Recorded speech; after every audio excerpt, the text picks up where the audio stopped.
Bioenergia, energia para crescer.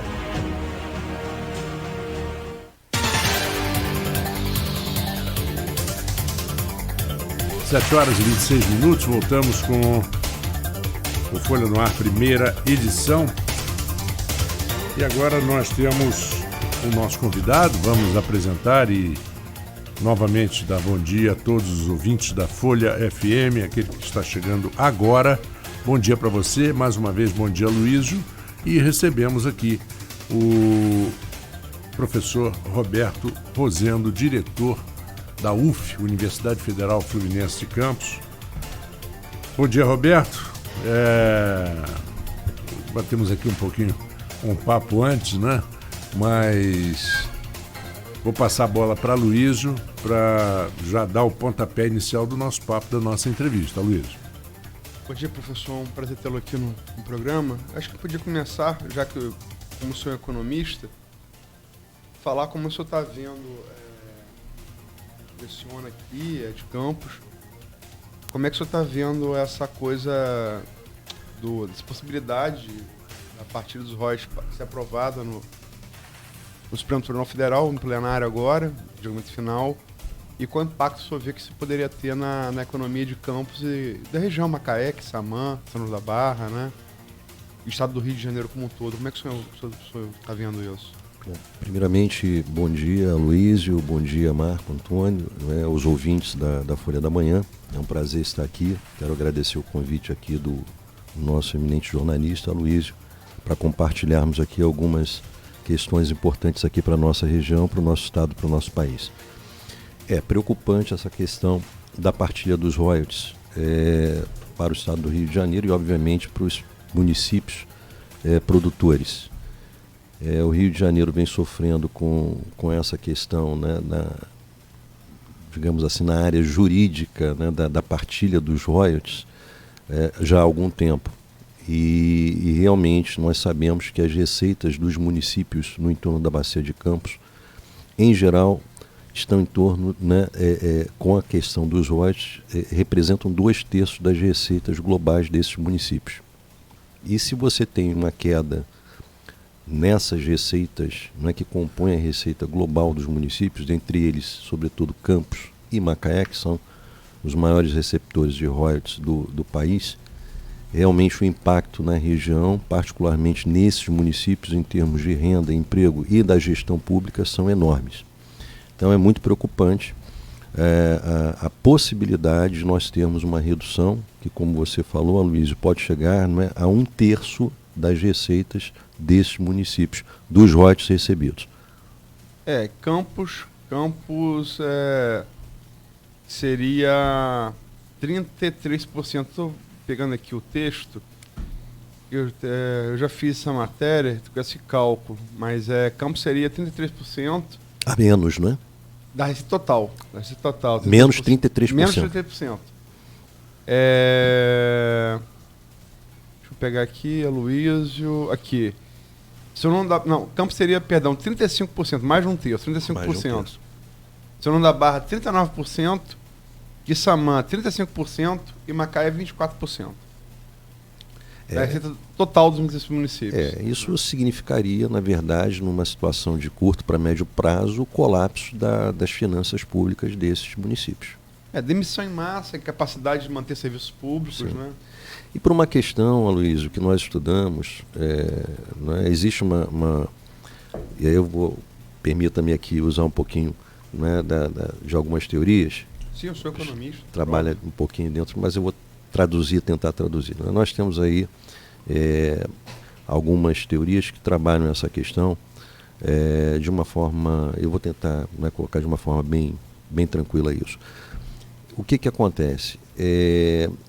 Municípios, estados e até países que são dependentes de recursos naturais, eles tendem, né, digamos assim, a subjugar outras atividades produtivas que são geradoras de receitas.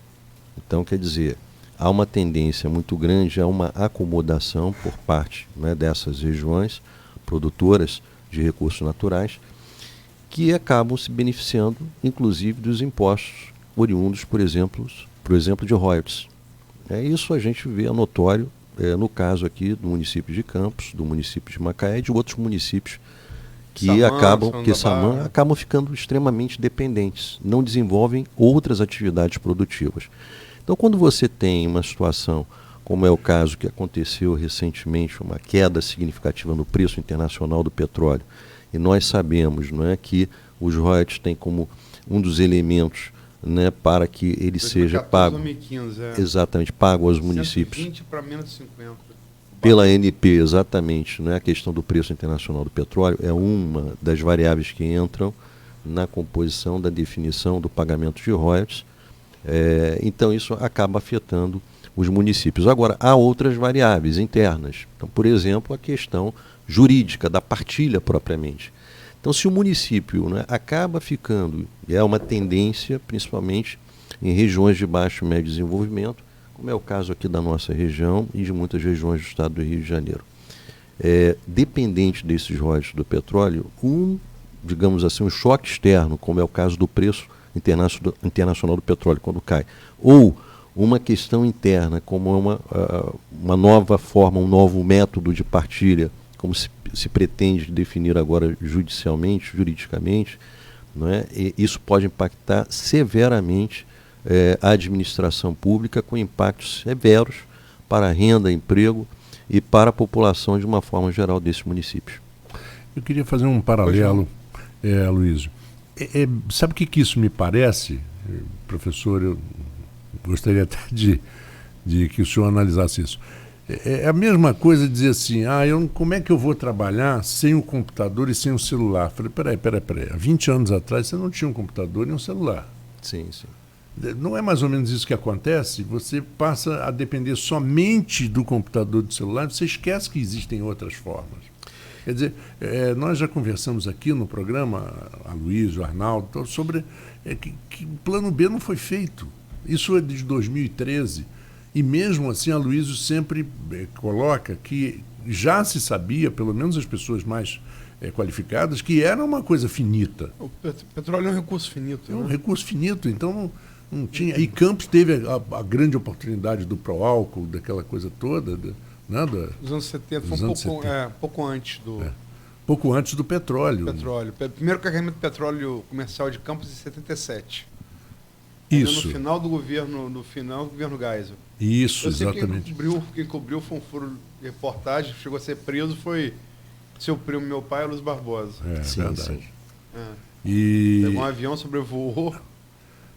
Mas você vê que já havia uma crise do preço da gasolina, do governo militar, e que forçou os carros a álcool. Sim, é um reflexo da crise do petróleo nos anos 70, né? Uhum.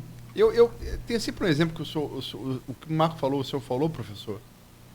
Me lembra, é um acadêmico já falecido, britânico, de origem libanesa, o Alberto Ourani, que tem um livro que eu acho assim, fundamental para você entender o Oriente Médio e sobretudo a cultura árabe. Uma história sobre os povos árabes. Ele pega desde o advento do Islã, vai até um pouco antes, que é no século VII, e vai até ali o pós-Segunda Guerra Mundial, onde esses países finalmente conseguem fazer sua independência. Primeira Guerra Mundial, na verdade, né? E depois, mas ainda são áreas de influência da Segunda Guerra Mundial. Ele fala o seguinte, nessa parte final, que o petróleo, quer dizer, o Islã não há como se negar que o Islã foi a luz do mundo na Idade Média, né? Claro. Foi o grande centro de desenvolvimento do pensamento humano. Preservou, tomaram Constantinopla, os turcos otomanos, enfim, preservou o saber greco-romano na antiguidade. E transportou isso de volta para a Europa, por isso no Renascimento na Itália. Mas, enfim, ele fala que, de repente, eles, dominados pelos turcos há muito tempo, conseguem a independência a duras penas e descobrem que estavam sentados em cima de uma mina de ouro. Que é o petróleo. Sim. E aquele recurso pelo qual, e o Ourani fala muito isso, pelo qual eles não trabalharam, em vez de reconduzir o Islã ao seu momento de brilho da Idade Média, serviu para colocar uma ditadura, uma autocracia teocrática no poder, que gerou para eles atraso. Em vez de reconectar eles ao tempo de glória deles, serviu para manter uma elite tribal no poder e deixar eles atrasados. Você acha que essa analogia é pertinente para nós aqui? Na verdade, o que eu diria para você, Luiz, e para os ouvintes é o seguinte: nós vivemos num mundo em transformação e essas transformações são frenéticas, sobretudo com relação à questão da tecnologia. O Marco colocou aqui a questão, né, fazendo uma analogia com a questão do computador. Tudo aquilo que leva a uma dependência realmente é um problema, né, quando se trata principalmente de países. Você precisa investir em tecnologia, mas para produzir diversificação produtiva e para produzir autonomia. A tecnologia ela pode ser utilizada para o bem, como pode ser utilizada para o mal. O grande exemplo disso é a energia nuclear, né? Você pode fazer a bomba atômica ou você pode produzir energia de diversas fontes, né, formas de energia para produzir desenvolvimento. Então, a tecnologia ela pode gerar dependência. Se você ficar, né, restrito, por exemplo, né, a um computador para fazer tudo na sua vida, por exemplo, você não vai se exercitar. Esse é um problema que tem acontecido hoje, né? Pessoas que têm estado viciadas em aplicativos, em internet, enfim, no uso desses equipamentos eletrônicos. Isso pode causar um problema e pode causar uma dependência. A dependência de recursos naturais, e sobretudo do petróleo, gera problemas políticos, econômicos e sociais. Nós temos os teóricos que discutem isso, Sachs e Wagner, permita-me citá-los aqui, que observaram, fizeram estudos com relação a vários países de baixo e médio desenvolvimento que dependiam de recursos naturais. Recursos naturais como minério, mineração, petróleo, né, está dentro dessa agricultura, e observaram que esses países têm uma taxa média de crescimento muito menor do que os países que investem em outras formas produtivas, como, por exemplo, tem a diversidade de produção baseada não apenas em produtos industriais ou semi-industrializados, e pode ser até a agricultura. E por que disso? Porque a produção de recursos naturais gera uma dependência institucional. Por exemplo, né, os municípios, os estados e até mesmo os países ficam reféns de uma receita de exportação desses produtos naturais. Não investem na diversificação produtiva, não investem na formação e qualificação de sua mão de obra e, consequentemente, a taxa de produtividade, ou seja, a taxa, né, que se produz né, utilizando-se os recursos disponíveis no país, acaba diminuindo. E com isso você tem uma queda no crescimento da economia, uma geração menor de renda, uma geração menor de emprego, isso a longo prazo. E, obviamente, uma dependência muito grande, não apenas desse tipo de produção, mas há todo um engessamento institucional por conta disso, relacionado, inclusive, a questões que se desdobram em corrupção, em má aplicação desses recursos, o que gera uma catástrofe social. Tudo no Brasil, todas as obras, ou pelo menos quase todas, são superfaturadas, né? Se você for fazer aquela obra, se pudesse, né, aquela obra com teu recurso, ela custaria outra coisa. Mas o recurso do governo, as coisas vão lá na frente, né? E é aquela história, né, do você investir botar todos os seus ovos na mesma cesta. Se a cesta cair, vão quebrar todos os ovos, né? E não havia uma diversificação, não houve uma diversificação no investimento. Pois é, Marcos, eu diria para você o seguinte, falando um pouco agora da economia brasileira, o Brasil ele começou a andar para trás, né, na contramão. Porque os países... Quando que você acha que isso começou a acontecer? Eu acho que isso começou a acontecer no final dos anos 80, quando o Brasil desistiu de ser um país, né, de desenvolvimento baseado na industrialização e na diversificação produtiva. Uhum. O Brasil, então, passou a se voltar mais para as políticas macroeconômicas de curto prazo para conter a inflação e parou de pensar no crescimento baseado na produção industrial. Não é só na produção industrial. O Brasil é o maior exportador agrícola, um dos maiores exportadores agrícolas do mundo. Uhum. Mas o que significa andar na contramão? Quando você se volta à exportação de produtos naturais, de recursos naturais, e aí eu estou falando de produtos agrícolas com baixo processamento, você cai nessa situação que nós falamos, não é? De um engessamento institucional, político e mesmo econômico, e comprometemos então o crescimento do país. Eu trouxe aqui alguns dados, só para a gente ter uma ideia. O Brasil há mais de 7 anos não cresce. Em 2014, desde a crise, que é uma crise política e econômica, com a questão do governo Dilma, do impeachment, 2014 nós crescemos 0,1%, 2018 menos 3, 2015 menos 3,8%, 2016 regredimos menos 3,3%. Nunca na história do Brasil nós ficamos 2 anos com crescimento negativo, somente agora. Nós falamos da década de 80, Luiz, que foi uma década perdida. Os anos 2010 foram mais perdidos do que a década de 80. Nós vamos crescer, na média, menos do que 1,5% nos 10 anos, o que é muito pouco. Isso aí implica numa redução do número de empregos, de renda, etc. É uma regressão. Por quê? Porque o Brasil, na verdade, volta-se para um processo de reprimarização. Ou seja, ele começa novamente, ou regride para uma situação da década de 60. Produção e exportação de recursos naturais como base fundamental. Ainda hoje nós temos uma economia com um certo grau de diversificação, muito concentrada aqui no Sudeste, em São Paulo, mas a cada dia nós vemos as empresas falindo por conta o Brasil das políticas. Sofre um processo aceleradíssimo de desindustrialização. Desindustrialização, não é? Nós temos aí... Puxada duras penas, né? CSN, Getúlio Vargas, depois Juscelino, trazendo as montadoras. Isso. Duras penas. Negociamos com Vargas, para Vargas colocar lá a base aérea no Natal para bombardear a África do Norte na Segunda Guerra Mundial. A base da nossa industrialização, a Companhia Siderúrgica Nacional, né?